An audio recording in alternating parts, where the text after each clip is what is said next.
Hey, welcome to another edition of Weird Wednesday, everybody. I'm, of course, John House, or Used Toy, here from baloneybrain.com with news of the weird, wicked, stupid, dumb, funny. Here, sir. Even occasionally, a story that'll bring a tear to your eye. Oh, I have one today. Well, joining me, of course, is Daryl House, or Suburban Hobo. How you doing, Daryl?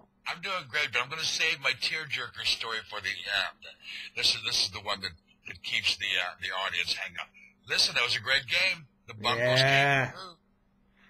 Yeah, we helped out the Dolphins a little bit. Yes, they did, and the Dolphins didn't do themselves any favors, but you beat the Patriots, Buffalo, or the Jets. I'm your second biggest fan. Did you watch last night or Monday night the version of what was the oh gosh, on Monday Night Football right before that 8:20 when they do Jets and the Falcons last night. I hate the Jets. Yeah, but every show they do I can't remember what it's called now where the not where they like go on about bad plays. I don't know, but this is a real smooth opening to our program this week. It is. We're stumbling. All right, what do you got for us? I'll throw it to you. This guy here in Florida, we always talk about the idiot politicians and cops and people who just do things wrong. I got a probation officer up in Lakeland, and he has been arrested, accused of committing a crime while allegedly having an affair with one of his probationers, a woman he was in charge of. Probation officer having an illicit affair with his probationer. His name is George Martin. He's 38 years old. He and the woman exchanged more than 700 text messages. He sent a nude picture of himself from his personal email account. Oh, that's always good. Yeah, well, not for me today, but he told authorities I love this, he once conducted a curfew check on the woman in her Lakeland motel room. Yeah, right. So he talked to her, then later he returned to the motel room after midnight, and here's the fun part. He brought his service revolver, his duty firearm along with him. This probation officer allegedly confessed to taking his pistol out of his holster, unloading it, and handing it to the woman, a convicted felon who was prohibited from handling or possessing any firearms. He knew she wasn't supposed to do it. He did it anyway, and now he's also has a probation officer of his own. Nice. So he handed her the gun, so at least he wasn't shooting off, so to speak. What's the old Beatles song? Happiness is a warm gun. Bang, bang, ooh. Happiness is a warm gun. All right. Well, I've got a grandfather in England. Sammy's 5 years old. I walk him to school. I walk him back from school. Well, a grandfather in England picked up the wrong child Tuesday and took her to the doctor and brought her back. No one noticed.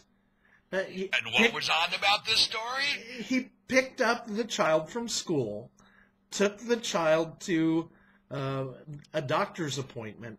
I can't believe that nobody noticed.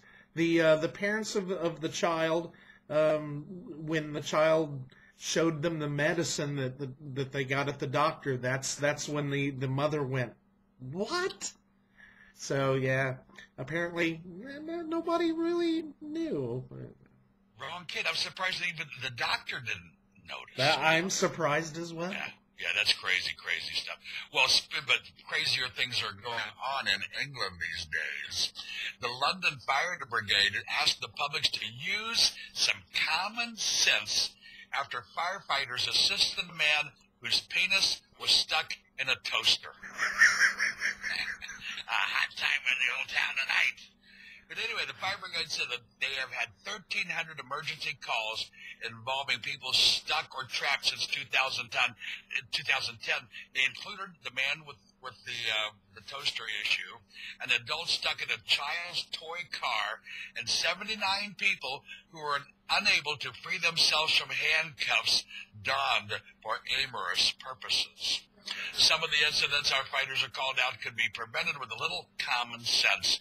I don't know whether it's the 50 Shades of Grey effect, but the number of incidents involving items like handcuffs seems to have gone up. If you're going to use handcuffs, you need to actually have a key. Makes sense to me. All right, well, to your neck of the woods, here's a little Florida story. A tip for potential reckless drivers: if you're going to tell officers you don't smoke marijuana, make sure you don't have chunks of pot in your beard. Johnny Lee Fisher, 35, was driving all over the place. He was driving so bad that they had to use the pit maneuver, and hit the car. Then the car turned over. They drug him from the car. And in the questioning, he said he didn't smoke marijuana. And on camera, the cop says, well, you don't smoke marijuana. You actually have marijuana in your beard.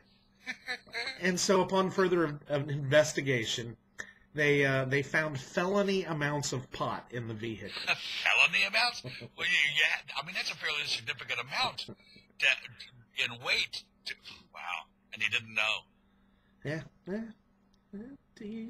It's because he doesn't smoke pot. Well, he just wears it. Once in a while I find a little egg yolk or something in mine, but that's about the worst I get. Well, I'm bringing my winter coat in. Ah, you're going back for it again, huh? Yeah. Good for you. I think you look good with a beard, compared to a mule's ass. I've been saving my puppy story for last year. This is so sad. And this is a teacher involved in this. And you know me, I stick up for teachers most of the time, right or wrong. This kills me. And this is Fort Myers. I lived in Fort Myers. I'm surprised I don't know this guy. A teacher from Fort Myers Charter High School. Oh, that's why I don't do charter schools. He's accused of keeping his 4-month-old puppy inside his car trunk while he was at work. Officers said the teacher, dare I name him, Matthew Eric Emmons, 28 years old, allegedly told them he was only working a half day, which is bad enough in its own rights as far as I'm concerned. But the puppy was inside the trunk for only a few hours, according to Matthew Eric Emmons. He was jailed on an animal cruelty charge. But can you imagine leaving a dog in a trunk for 8 hours? Wow. That's just wrong. That is. And you would think our teachers would know better. Wouldn't you think? Well, I like to have a martini every once in a while. And I read about, in 2005, the New York Times did a double-blind taste test. And of all the vodkas, they actually tried 21 different types of vodka. And the hands-down favorite ended up to be Smirnoff. Well, Huffington Post revisited this, and, I guess they couldn't believe that it was beating out some of the more expensive brands, but they did a taste test as well, and of the top 5 finishers, guess which one won again? Absolute. Absolute was number 4. Coming in at number 5 was Stoli. Ooh. Number 4, Absolute. Number 3, Kettle One. Number 2, Grey Goose.